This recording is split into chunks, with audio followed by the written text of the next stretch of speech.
Durante o século XIX, as nações imperialistas dominaram territórios em diversas partes do mundo. Isso deu margem aos principais motivos do conflito de caráter econômico, que foram as diversas rivalidades entre as nações imperialistas para dominar colônias e mercados. Entre outras coisas, a Primeira Guerra Mundial foi ocasionada pela rivalidade entre a Inglaterra, que estava perdendo seu monopólio comercial desde a Revolução Industrial, e a Alemanha, que estava sendo a motivação para essa perda de monopólio por vender mais, melhor e barato. A então fortalecida Alemanha passou a pressionar para que houvesse uma nova repartição do mundo colonial. A Inglaterra não acatou a essas pressões e não quis abrir mão das suas conquistas. Outro motivo foi a rivalidade entre Alemanha e França, que começou devido à derrota francesa na Guerra Franco-Prussiana e à perda da Alsácia e da Lorena para a Alemanha.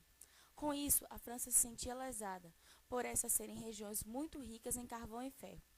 E, por fim, pela rivalidade entre Áustria e Rússia, que começou por causa do desejo de ambas de controlar povos eslavos que habitavam as regiões do Balcãs, para o domínio do Mar Mediterrâneo e do Mar Negro. A maioria das colônias pertencia à França e Inglaterra, e a Alemanha precisava de mercado consumidor em matéria-prima, ou seja, colônias. Esta, junto com a Itália e a Áustria-Hungria, se unificaram formando a Tríplice Aliança. Então, França e Inglaterra se aliaram porque tinham um inimigo em comum, a Alemanha, e juntamente com a Rússia formaram a Tríplice Entente. O incidente para o início das guerras ocorreu em Sarajevo, capital da Bósnia.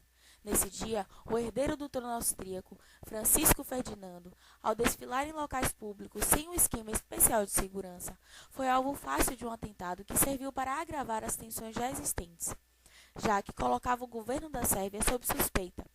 Devido a esse fato, no dia 28 de junho, a Áustria declarou guerra à Sérvia, levando ao confronto direto os países dos dois blocos. A disputa é dividida em 3 fases. Primeira fase, 1914, Guerra de Movimento. O exército alemão, com a certeza de que venceria a guerra em pouco tempo, invadiu a Bélgica e depois penetrou no território francês até as proximidades de Paris. Os franceses contra-atacaram e, na primeira Batalha de Marne, conseguiram deter o avanço alemão. Ao mesmo tempo, ingleses e franceses lançaram uma ofensiva na África, tomando territórios da Alemanha. Segunda fase, 1915 a 1916. Guerra de trincheiras. Os exércitos defendiam suas posições, utilizando-se de uma extensa rede de trincheiras, que eles próprios cavavam. O exército alemão impunha sucessivas derrotas ao exército russo, mas não conseguiu conquistar a Rússia. Em 1915, a Itália, que até então se mantivera neutra, traiu a aliança que fizera com a Alemanha e entrou na guerra ao lado da Tríplice Entente.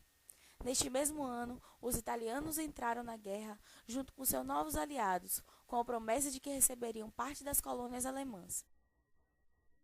A situação da Itália na guerra deve ser destacada, para compreendermos posteriormente seus maiores problemas. Resistiu, mas teve seu território invadido pela Áustria, provocando grande destruição.